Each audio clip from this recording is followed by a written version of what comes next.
오늘 본문은 두 가지 질문으로 시작이 됩니다. 35절에 누가 묻기를 죽은 자들이 어떻게 다시 살며 어떠한 몸으로 오느냐 라는 질문으로 시작됩니다. 바울은 이 질문에 대답하면서 부활에 대한 바른 지식과 인간을 향하신 하나님의 계획을 들려주고 있습니다. 하지만 고린도전서 15장에서 부활의 설교를 4시간째 하고 있는데 목사의 고민은 교인들이 부활에 관한 관심이 그리 크지 않다는 것을 고민합니다. 부활에 관해 흥미가 부족한데 부활에 관한 설교가 지루하게도 들릴 수 있을 겁니다. 지금 여러분은 어떻다고 생각합니까? 부활은 아주 먼 훗날의 이야기인데 당장 급한 일은 따로 있다는 것이지요. 그러니 부활에 관한 설교에 긴장감이 없고 흥미가 떨어지는 것입니다. 물론 천국에 관한 이야기도 다르지 않을 것입니다. 한마디로 말하자면 지금 먹고 사는 문제, 병듦과 사업과 직장의 문제가 눈앞에 있는데 죽은 다음의 일에 긴장하고 신경 쓸 여유가 없다는 것입니다. 이것이 불신자들의 이야기라면 그런가 하겠는데 놀라운 것은 교회의 중직자들이 부활을 대수롭지 않게 여기고 긴장하지 않는다는 사실입니다. 그러나 하나님이 계획하신 성도의 삶은 인생의 가장 중요한 죽음과 부활에서 매듭을 짓는다는 것을 잊지 말아야 합니다. 신자가 부활에 흥미를 갖지 않으면 하나님의 계획과 상관없는 인생을 허비하고 만다는 것도 기억해야 합니다. 그러나 성도들은 죽음과 부활의 문제를 먼 훗날의 문제가 아님을 알아야 하지요. 성도의 죽음과 부활에 관한 분명한 이해는 지금 우리가 어떻게 살아야 하는가 그것과 직결이 되어 있는 것입니다. 신자는 부활에 관한 지식이 분명해야 하나님께 부름받은 신자로서 올바른 신자로 살 수 있다는 것입니다. 세상의 관심사는 온통 건강과 형통과 돈 많이 벌고 즐거움과 보람 있는 생활에 집중되어 있습니다. 우리가 믿는 신앙도 죽음과 부활이 아닌 이 세상에 집중이 된다면 기독교의 차별성은 없어져 버리고 맙니다. 기독교의 생명은 죽음과 부활에 집중되어 있기 때문입니다. 기독교인이면서 죽음과 부활에 관심을 두지 않는다면 어떤 사람이 서울에 가려고 차를 탔는데 목적지에는 관심이 없고 창가의 경치로 만족하는 것과 다를 바 없습니다. 혹시 우리가 지금 이런 식으로 신앙생활을 하는 것이 아닌지 돌아봐야 합니다. 천국을 가고 있는데 거기에 대한 관심보다도 창가에서 비치는 경치 구경을 하느라고 천국을 잊어버리고 있지는 아니한가 라는 말입니다. 오늘은 고린도 교인들의 질문에 사도 바울의 대답, 부활의 몸이라는 제목으로 고린도전서 강해 계속하고자 합니다. 말씀을 듣는 모든 성도님들에게 부활의 소망과 신비가 신앙생활을 생동하게 만드는 은혜가 임하기를 축복합니다. 먼저 죽은 자의 부활입니다. 35절에 누가 묻기를 죽은 자들이 어떻게 다시 살아나며 어떠한 몸으로 오느냐 하리니 라고 했습니다. 고린도 교인들의 두 가지 질문, 그것은 죽은 사람이 도대체 어떻게 살 수 있느냐는 것이고 만약 부활이 있다면 어떤 몸으로 살아나느냐에 대한 질문입니다. 당시 고린도 사람들은 플라톤 철학의 영향을 받아서 인간의 몸을 감옥으로 여기고 죽음은 감옥의 굴레에서 벗어나는 것으로 생각했습니다. 이런 고린도 문화에서 예수 그리스도의 대속의 죽음과 부활의 복음이 선포되니 얼마나 이질적이고 얼마나 생소했겠습니까? 그래서 교인들은 죽은 사람이 어떻게 살 수 있으며 부활의 몸은 어떤 것이냐? 라고 질문한 겁니다. 이것은 고린도 교인들만의 문제가 아니라 오늘 우리 시대의 질문이기도 합니다. 사도 바울은 이 질문에 대하여 던집니다. 어리석은 자여. 이런 질문 자체를 어리석은 자라고 합니다. 이 세상에 집착되어 있는, 집중되어 있는 이런 질문을 가지고 하니 어리석은 자여 하면서 씨앗이 자라는 비유를 통하여서 부활에 대한 바른 지식을 들려주고 하나님의 계획을 말하고 있습니다. 먼저 죽은 자들이 어떻게 다시 사는가의 질문입니다. 36절과 37절의 어리석은 자여, 네가 뿌리는 씨가 죽지 아니하면 살아나지 못하겠고, 또 네가 뿌리는 것은 장래의 형체를 뿌리는 것이 아니요 다만 밀이나 다른 것에 알맹이뿐이로되 알맹이를 뿌린다고 합니다. 지금 우리가 가지고 있는 그 형체 그대로를 뿌리는 게 아니고 그 알맹이를 뿌리는 것이다 라고 말합니다. 바울은 농사꾼이 씨앗을 뿌리는 것을 예로 들면서 어리석은 자여, 네가 뿌리는 씨가 죽지 않으면 살아나지 못하겠고 라고 합니다. 즉 씨가 뿌려져서 땅에서 썩어지는 것은 다시 살아나기 위함이라는 것이지요. 말하자면 씨앗은 완성된 몸이 아니고 숨겨진 완성된 몸으로 살아나기 위하여서 죽는 거라는 뜻입니다. 여기서 중요한 것은 영감의 사도 바울은 사람의 몸을 하나의 씨앗으로 보고 있다는 사실입니다.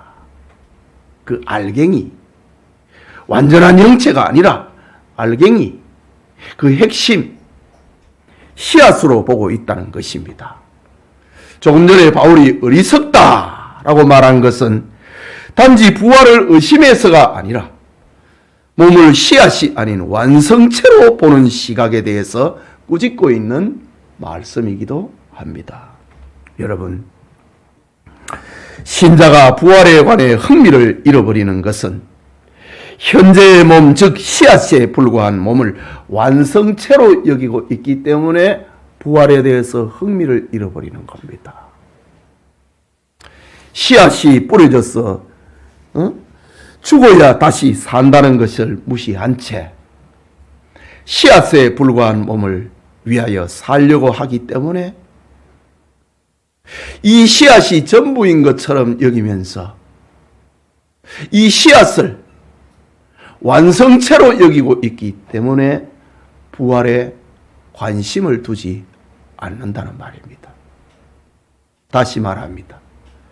영감의 사도 바울은 사람의 몸은 씨앗에 불과하다라고 합니다. 씨앗은 땅에 떨어져 죽지 않으면 절대로 다시 살 수가 없습니다.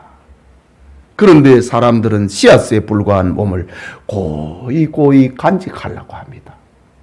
죽지 않으려고 합니다. 씨앗에 불과한 형체를 아름답게 가꾸고 보존하려고 합니다. 죽지 않으면 다시 사는 것도 없다는 사실을 모른 채 씨앗을 그대로 보존하려고 합니다. 이것이 어리석은 자의 삶이라는 말입니다. 인간의 모든 죄는 흙에 불과한 몸을 중심할 때, 씨앗에 불과한 이 몸을 중심할 때에 발생하는 것이 죄입니다. 여러분은 오늘 성경에 씨앗처럼 죽어야 한다, 죽어야 다시 산다는 말씀을 여러분의 생활과는 어떻게 연결시킬 것입니까? 이것은 사람의 몸을 씨앗으로 보느냐 아니면 완성체로 보느냐의 가치입니다. 사람의 몸을 완성체로 본다면 이 세상의 일에 집착하고 전념할 수밖에 없습니다. 그러나 사람의 몸을 씨앗의 가치로 본다면 미래적 소망 속에 살게 될 것입니다. 씨앗은 미래의 소망을 위하여서 땅에 떨어져서 죽는 거지요. 부활에 관한 교인들의 질문에 바울은 씨앗 같은 몸에 가치를 두지 말라고 권면합니다. 몸이 씨앗이란 사실을 잊어버리고 완성체로 여기는 이야기가 저와 여러분의 이야기가 되지 않기를 바랍니다. 반면에 몸을 완성체를 위한 씨앗으로 여긴다면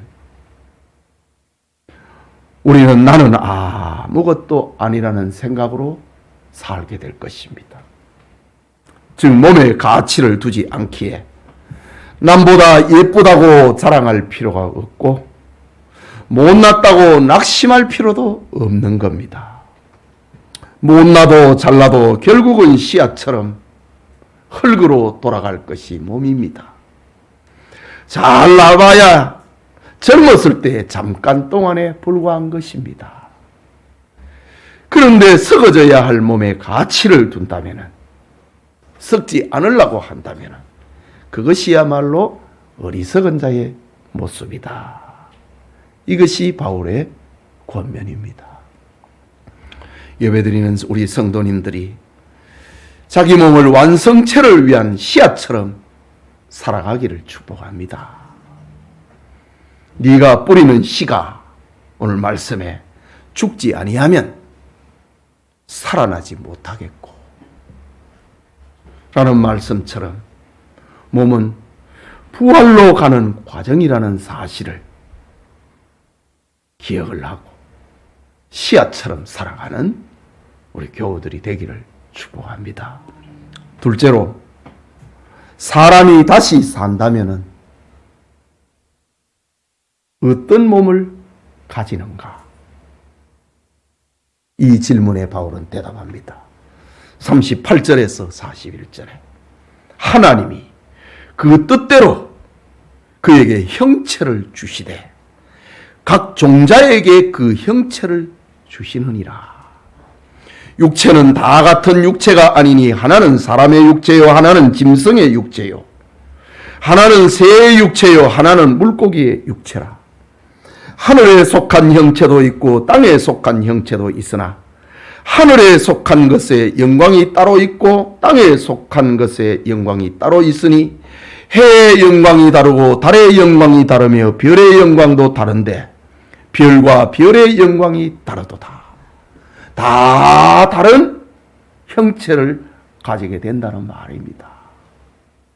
여러분, 하나님께서 천지를 창조하실 때에 사람을 비롯하여서 여러 생물의 몸, 곧 형체를 다르게 주셨습니다. 우리가 이 땅에 살아가는데 지금 80억 명이 넘는 사람이 살아가는데 얼굴 모양이 다 다르고 지문이 다 다릅니다. 하나님이 다른 형체를 줬다는 거지요. 또한 세상에 있는 것들과 하늘의 천사들의 형체도 다르게 만드셨습니다. 우주에 존재하는 형체도 각기 다르게 만드셨습니다.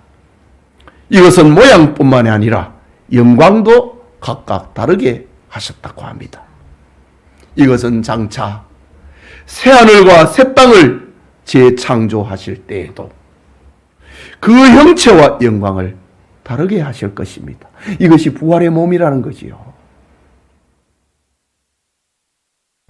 죽은 자가 부활하면 그 모습은 죽을 당시의 모습 그대로가 아니라 차원 높은 상태의 몸을 가지게 된다는 말입니다. 어떤 사람은 예수님이 부활하셨을 때 손에 못자국이 있다는 것을 근거로 사람이 부활할 때는 죽을 때의 형태 그대로, 절름발이는 절름발이로, 상처가 있는 사람은 상처가 있는 그대로 부활하느냐라고 질문합니다. 어떤 사람은 장차 부활할 때 흠없는 영광된 몸으로 부활하기 때문에 절름발이든 소경이든 흉터가 있든 없든 모두가 깨끗한 몸이 되어서 부활하느냐 또 질문합니다. 못생긴 사람은 못생긴 대로, 아니면 예쁜 얼굴로 바뀌어서 부활하느냐 라고 질문합니다. 끝이 없습니다. 못생긴 그대로라면 그것이 불만일 것이고, 예쁜 얼굴로 부활한다면 모든 사람이 다 비슷한 얼굴을 가지게 될 겁니다. 성형외과에 성형수술하는 사람, 거기서 그 집에서 수술하면 다 비슷하다고요. 다 예쁨을 추구하니까 이렇게 해달라고 하니까 고래 만들어 보니까 다 비슷합니다. 우리가 예쁜 얼굴을 추구한다면 부활체를 다 비슷해져 버리고 마는 그런 결과에 도달할 것입니다. 또 갓난아이로 죽은 자가 부활한다면 그 사람은 어른으로 변해서 부활하는가? 아니면 갓난아이 그대로 부활하는가? 여러 가지 혼동에 빠져버리고 마는 겁니다. 이 세상을 기준으로 부활의 몸을 생각하면 문제가 안 풀어집니다. 이런 것들은 하나님의 계획보다 사람의 머리와 이성으로 부활의 몸을 이해하려고 하는 현상 때문입니다. 그래서 바울은 어리석다라고 말하지요. 왜냐하면 사람들의 혼동은 몸을 씨앗으로 보지 않기 때문입니다. 몸은 사라지고 썩어질 아무것도 아닌 흙으로 여긴다면 지금 우리 몸에 관한 관심보다는 새롭게 얻을 부활의 몸에 더 큰 관심을 가지게 될 것입니다. 바울은 현재의 몸은 썩고 사라질 것에 불과한데 왜 자꾸 몸이 어떻게 변화하느냐? 거기에 관심을 두느냐? 어리석은 자여 라고 말하는 겁니다. 조금 전에 보았던 말씀 37절과 38절을 다시 봅니다. 네가 뿌리는 것은 장래의 형체를 뿌리는 것이 아니요 다만 밀이나 다른 것에 알맹이 뿌리로되 하나님이 그 뜻대로 그에게 형체를 주시되 각 종자에게 그 형체를 주시느니라. 죽은 모습 그대로 부활하는 거 아니라는 말입니다. 그건 알맹이라고 합니다. 하나님께서 그 형체를 주신다고 합니다. 그 형체를 주신 지금 결과가 80억 명의 사람이 얼굴이 다 다르고 지물이 다 다르고 그런 겁니다. 즉 뿌리는 것, 그건 죽음이지요. 죽음의 상태는 장래의 형체가 아니라는 말입니다. 부활의 몸은 지금 우리의 몸과 다릅니다. 이것을 설명하기 위해서 한 가지 예를 들어보겠습니다. 밭에 시감자를 심었다고 생각을 해봅시다. 다시 살아나는 감자는 시감자하고는 전혀 다른 형체를 가지고 자랍니다. 시감자는 볼품이 없고 썩어질 것이지만 거기에서 피어나는 감자는 온갖 아름다운 모양과 잎과 꽃을 가집니다. 시감자가 땅에 묻혀서 죽었기 때문입니다. 다시 말해서 아담의 형상을 가진 우리의 몸이 씨앗이라면 변화산에서 변화하신 주님의 모습은 장차 부활할 영광스러운 우리의 몸을 보여주는 것입니다. 부활의 영광스러운 몸은 씨앗과 전혀 다른 모습을 가지고 태어난다는 겁니다. 이것은 시감자가 죽어야 싹이 나고 자라서 줄기와 잎과 꽃과 풍성한 열매를 맺는 관계로 생각을 하면 이해가 될 것입니다. 말씀드린 대로 우리의 인생은 씨앗입니다. 오늘 성경이 씨앗이라고 했잖아요. 우리의 몸도 씨앗입니다. 씨앗이란 열매를 거두기 위한 목적으로 존재하는 것이지 씨앗 그 자체를 풍성한 결실로 이해해서는 안 된다는 겁니다. 그런데 중요한 것은 씨앗이 열매를 맺기 위해서는 반드시 죽어야 한다는 겁니다. 죽어야 열매로 보상을 받게 되는 겁니다. 이런 진리에 대한 확신이 없으면 사람은 세상에서 죽는 것을 거부합니다. 풍성한 열매를 보지 못하고 씨앗만 바라보고 그것을 전부로 생각합니다. 씨앗을 내 인생의 전부로 여기기 때문에 진정한 신자로 살지 못하는 겁니다. 씨앗을 내 인생의 전부로 여기기 때문에 부활에 관심이 없는 겁니다. 오늘 우리의 삶이 씨앗을 완성체로 씨앗된 우리의 몸을 전부로 생각을 하며 사는 건 아닌지를 돌아봐야 합니다. 예배드리는 성도님, 씨앗은 죽고 내일의 영광스러운 열매로 태어난다고 하는 것을 기억을 하고 신자로 살아가기를 축복합니다. 크게 두 번째로 부활의 몸의 영광입니다. 본문 42절에서 44절에 죽은 자의 부활도 그와 같으니 썩을 것으로 심고 썩지 아니할 것으로 다시 살아나며 욕된 것으로 심고 영광스러운 것으로 다시 살아나며 약한 것으로 심고 강한 것으로 다시 살아나며 육의 몸으로 심고 신령한 몸으로 다시 살아나나니 육의 몸이 있은즉 또 영의 몸도 있느니라.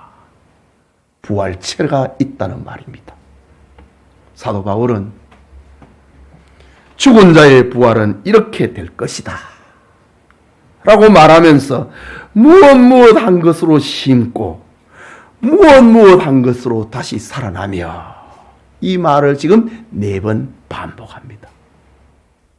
무엇으로 심고 무엇 한 것으로 다시 산다 라고 합니다. 문장 구조에서 심는 것은 육신이 죽을 때 그 상태를 말합니다. 이것은 전부 좋지 않은 것들입니다. 현재 우리의 몸은 썩어지게 된다고 하는 결정적인 약점을 가지고 있습니다. 그뿐만 아니라 몸이 살아있는 동안에 욕된 것, 즉 수치스럽고 부끄러운 일들을 수없이 저지른다는 말입니다. 또한 약한 것, 신체의 약점이나 질병의 따위에 결함들이 여기저기 붙어서 살게 된다고 합니다. 그리고 육의 몸이라고 하는 것은 육체적, 감정적, 심리적인 결함과 불구로 가득 차 있는 그런 형태입니다. 그것이 지금 우리가 가지고 있는 몸입니다. 썩을 것, 욕된 것, 약한 것, 육의 몸. 이것이 현재 우리의 몸입니다. 이게 씨앗입니다. 그런데 이 결점투성이, 이 문제의 투성이 이것이 씨앗처럼 죽을 때 그 몸은 어떤 몸으로 다시 살아나게 되는가? 놀랍게도 썩지 아니할 몸, 영광스러운 몸, 강한 몸, 신령한 몸으로 다시 살아난다고 합니다. 이게 부활체입니다. 바울은 부활의 형체는 사람이 세상에서 어떤 단련으로 이룰 수 없었던 가장 건강하고 가장 아름다운 몸이 될 것이라고 합니다. 왜? 썩지 않고 영광스럽고 강하고 신령한 몸이라고 했으니까. 지금 우리의 몸은 온갖 부족한 것으로 가득 차 있는데 부활할 몸은 지금 우리의 몸과는 전혀 다른 것입니다. 사람이 어떤 노력을 한다고 할지라도, 어떤 좋은 약을 먹고 좋은 수술을 한다고 할지라도 범접할 수 없는 그런 영광스러운 몸, 강한 몸, 신령한 몸, 썩지 아니할 몸을 가지고 우리는 부활할 것이라고 합니다. 부활한 사람의 몸에서 발산되는 아름다움은 사람이 평생 그 어떤 고행과 수고로도 이룰 수 없었던 가장 신령하고 영광스러운 몸을 가지게 될 것이라고 합니다. 이런 몸은 어떤 것일까? 예수님이 변화산상에 나타나셔서 제자들에게 보여줬던 그런 몸을 생각하면 됩니다. 변화산상에서 예수님을 목격을 하였던 사도들은 마가복음 9장 3절에 이렇게 기록합니다. 그 옷이 광채가 나며 세상에서 빨래하는 자가 그렇게 희게 할 수 없을 만큼 매우 희어졌더라. 석지 아니할 몸, 영광스러운 몸, 강한 몸, 신령한 몸, 변화산에 나타나셨던 예수님이었습니다. 부활한 성도의 몸은 이처럼 썩지 않고 영광스럽고 강하고 신령한 몸으로 부활할 것입니다. 바울은 이제 고린도 교인들의 질문에 종합적인 결론으로 매듭을 짓습니다. 그것이 45절에서 49절의 말씀인데, 이 말씀이 좀 어려운 것 같지만은 이런 설교의 원리를 가지고 이 말씀을 읽으면은 확 우리 마음에 다가옵니다. 45절에서 49절은 같이 읽겠습니다. 기록된 바 첫사람 아담은 생명이 되었다 함과 같이 마지막 아담은 살려주는 영이 되었나니, 그러나 먼저는 신령한 사람이 아니요 육의 사람이요 그 다음에 신령한 사람이니라. 첫사람은 땅에서 났으니 흙에 속한 자이거니와 둘째 사람은 하늘에서 나셨느니라. 무릇 흙에 속한 자들은 저 흙에 속한 자와 같고 무릇 하늘에 속한 자들은 저 하늘에 속한 자와 같으니, 우리가 흙에 속한 자의 형상을 입은 것과 같이 또한 하늘에 속한 이의 형상을 입으리라. 우리가 지금 가지고 있는 이 몸은 흙에 속한 자의 몸, 아담의 몸을 지금 우리가 입고 있습니다.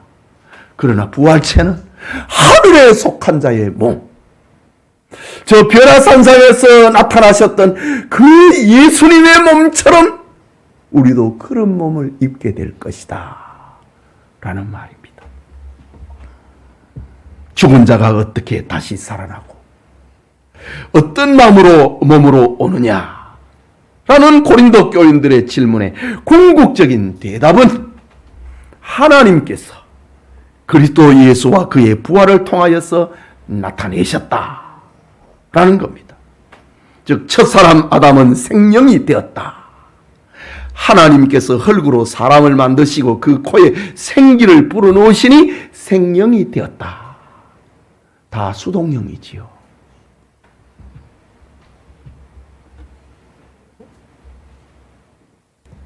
그는 신령한 사람이 아니고 육의 사람입니다. 흙에서 만들어졌잖아요. 그는 흙에 속한 자요 죄와 죽을 몸을 우리에게 물려준 첫 조상입니다. 반면에 마지막 아담, 둘째 사람이라 불리는 예수 그리스도는 살려주는 영이라고 합니다. 아담은 생명, 하나님이 코에 생기를 불어갖고 산 사람이고, 예수님은 살려주는 영이라고 합니다. 이 큰 차이지요. 하나님에 의해서 아담은 살아난 사람이고, 예수님은 살려주는 영으로 여기에 왔다. 신자는 하늘에 속한 자에 속했다 라고 합니다. 하늘에 속한 이의 형상을 입혀주는 분이다. 예수님이. 첫사람 아담은 오늘 우리에게 땅에 속한 몸을 입혀줬습니다. 죄와 사망의 몸입니다. 썩고 약하고 병들고 욕된 몸입니다. 육신의 몸을 아담은 우리에게 입혀주었습니다. 그런데 예수님은 우리에게 하늘에 속한 자의 형체를 입혀주시는 분이다. 이게 부활체입니다. 그렇다면 몸의 부활이 어떤 것이냐? 이 질문에 대한 최종적인 대답은 부활하신 예수 그리스도가 입으신 영광의 몸과 같다 라고 말할 수 있습니다. 즉 흙에 속한 아담과는 달리 예수 그리스도는 하늘에 속한 자, 하늘에 계시다가 이 땅에 오신 분인데 우리에게 하늘에 속한 자의 형상을 입혀주시는 분이다. 어떻게 사람이 다시 사는가? 씨앗이 발아에서 살아나는 것처럼 살아나는데 하나님이 그렇게 하신다. 그러면 그 몸은 어떤가? 하늘에 속한 자 예수님이 자신의 몸과 같은 그런 형체를 우리에게 입혀주신다. 이게 부활체입니다. 그 몸은 썩지 않는다. 영광스럽다. 강하다. 신령한 몸이다. 바로 예수님의 몸이 그랬지요. 여러분, 하나님께서 천지를 창조하실 때 사람의 몸이 땅에 살기에 적합한 몸으로 만들어 주셨습니다. 부활 시에는 그 몸이 하늘에 살기에 적합한 몸으로 만들어 주십니다. 그게 하늘에 속한 자의 형체라는 말입니다. 기독 신자들이 소망하고 기다리는 부활은 바로 이런 것입니다. 바꾸어 말하면 우리는 영육간의 완전한 몸, 완전 성화된 몸으로 부활하게 되는 겁니다. 부활할 때에 하늘의 형상을 입을 사람이 된다는 말이지. 부활은 우리 각 사람의 육체적으로, 영적으로 완전한 사람, 예수님과 비슷한 하늘에 속한 자의 형체를 우리가 입게 될 것이다. 그것은 그리스도를 통하여서 그리스도가 재림하실 때에 부활과 더불어 이루어지는 몸입니다. 이게 어떻게 궁금하지 않습니까? 이것이 어떻게 기다려지지 않습니까? 씨앗 하나 말라 비틀어져 있는 것, 그것으로 만족하면 안 되지요. 지난 봄에 베란다에 감자가 있는데 감자에 삭이 났어요. 아, 이거 어쩔까? 그러다가 두 쪽을 냈어. 옛날 시골 생각을 하고 화분에다가 심었어요. 삭이 나가지고 막 형편없이 돼버렸지. 그래 한 달, 두 달 지나니까 이렇게 자라갖고 화분에서 뽑아보니까 그 밑에 고단한 감자가 여러 개 들어있어. 오늘 이 설교를 준비하면서 시감자 얘기를 바로 거기에 지금 제가 생각을 하고 비유로 들고 있는 겁니다. 우리의 지금 몸은 시감자처럼 볼품 없습니다. 그런데 그게 죽으면 아주 영광스러운 몸으로 입게 된다는 것이지요. 이런 부활체를 입을 까닭에 우리 기독 신자들은 현재 자신의 연약과 부족한 모습에도 부끄러워할지라도 자해하지는 않습니다. 신데 신을 죽이면 되는가? 현재 육신적인 장애와 영적 부족으로 회개의 눈물을 흘릴지라도 절대로 자살하지는 않습니다. 생명의 알갱인데 기독 신자는 부활이 가져다줄 완전 성화를 소망하기 때문에 현재 자신의 모습에 절망하지 않습니다. 이게 부활신앙입니다. 그러니 부활에 대한 바른 지식을 갖는 것이 얼마나 중요합니까?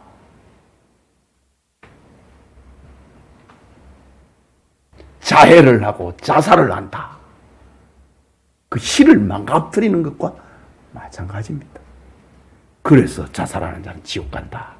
그래 말하는 겁니다. 요즘 자살하는 사람들, 가족들을 위로한다고 신학자들 중에서도 자살해도 지옥 안 간다. 그런 논문을 쓰는 자들이 있습니다. 그 마귀의 사신 같아. 씨앗을 망가뜨리는데 지옥까지. 신자는 자살하지 않습니다. 신자는 자해하지 않습니다. 신자는 절망하지 않습니다. 우리는 약한 것으로 심고 강한 것으로 거둘 것입니다. 욕된 것으로 심고 영광스러운 것으로 거둘 것입니다. 이것이 신앙입니다. 이것이 부활을 믿는 성도의 삶입니다. 사랑하는 성도 여러분, 그리스도인은 썩을 것으로 심고 썩지 아니할 것으로 다시 삽니다. 썩을 것은 아담의 형상이고 썩지 아니할 것은 그리스도의 몸입니다. 욕된 것으로 심고 영광스러운 것으로 다시 삽니다. 욕된 것은 아담이 우리에게 물려준 형체이고 영광스러운 것은 그리스도께서 우리에게 입혀주실 형체입니다. 약한 것으로 심고 강한 것으로 다시 삽니다. 약한 것은 땅에 속한 아담의 몸이고 강한 것은 하늘에 속한 그리스도의 몸입니다.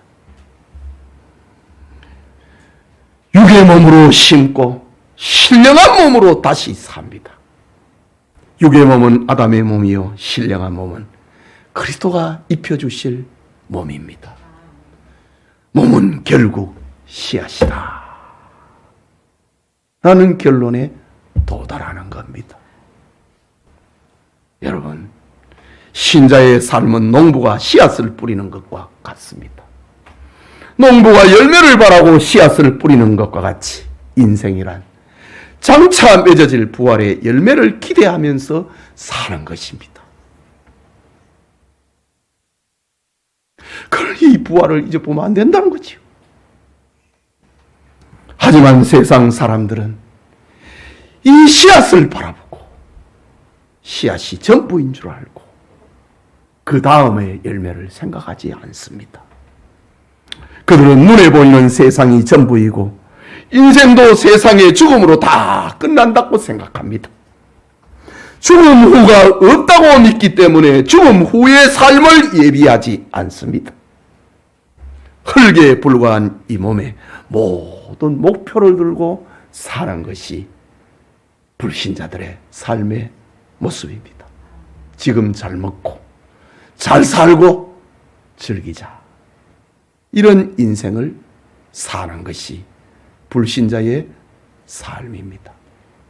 그러나 신자는 영원한 나라가 있기 때문에 씨앗처럼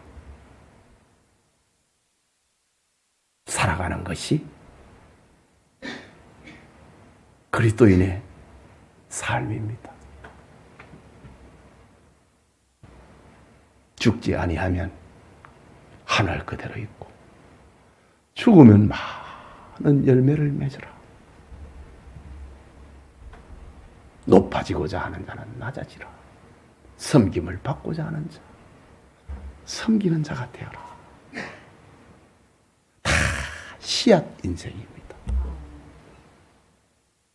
그리스도인의 삶이라는 거지요. 첫사람 아담은 생명이 되었고 마지막 아담은 살려주는 영이 되었다고 합니다. 생명이란 생명을 수동적으로 받은 몸을 말하는 것이고 세상 사람들은 이것을 부인합니다. 모두가 자기 힘으로 살아가는 것으로 착각합니다. 그러나 신자는 하나님이 생명을 주셨기 때문에 생명을 불어넣으셨다. 그것을 기억합니다. 숨 쉬고 걷고 말하고 밥 먹고 사는 모든 것이 하나님으로부터 온 것이다. 그것을 기억하기에 신자는 하나님 앞에서 겸손하고 섬기는 자로 사는 것입니다. 이것이 성도의 삶이다.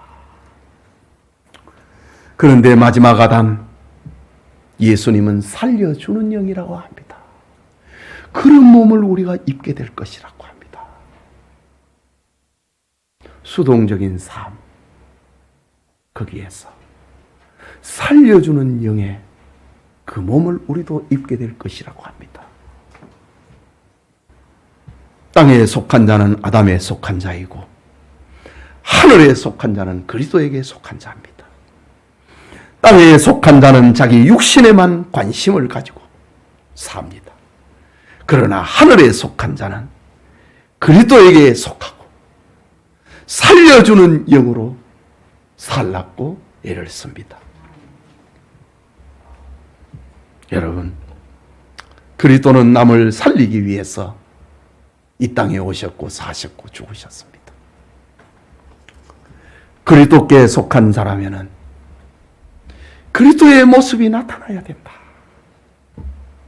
이것이 오늘 성경의 사도 바울과 전도자들의 삶이었다는 겁니다. 우리 다음 주에 고린도서 15장에 부활 신앙, 부활을 믿는 성도의 자세 한 번 더 설교할 것입니다. 살리는 자로 사는 것. 이것이 하늘에 속한 자의 삶입니다. 여러분은 어떤 모습으로 살기를 원합니까? 아담입니까? 그리스도입니까? 우리가 예수님을 본받는 것은 외형적인 것을 말하는 것이 아니고 무엇을 위해 사느냐? 그것입니다. 다시 말해서 세상에서 무엇을 하든 그 목적을 살려주는 자로 남을 돕고 살리는 것에 관심을 두어야 합니다.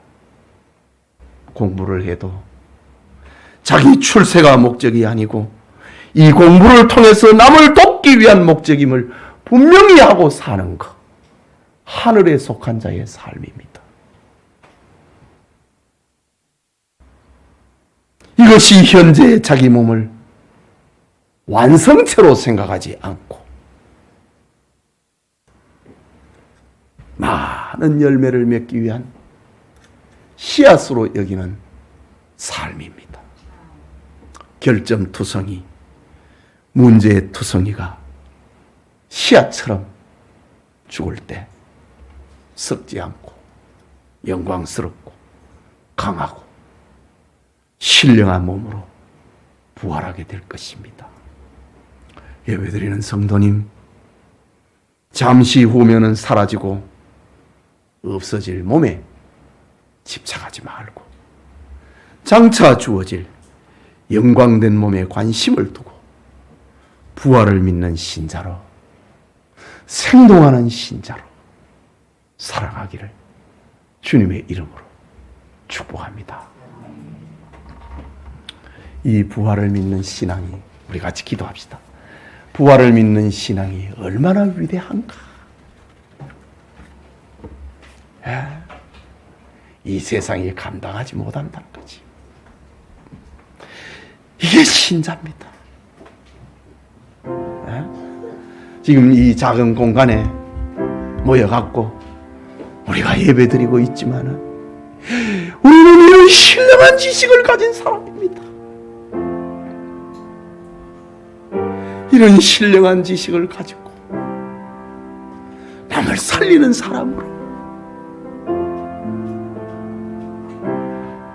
자기가 죽어지는 것이요 남을 섬기는 것이지요.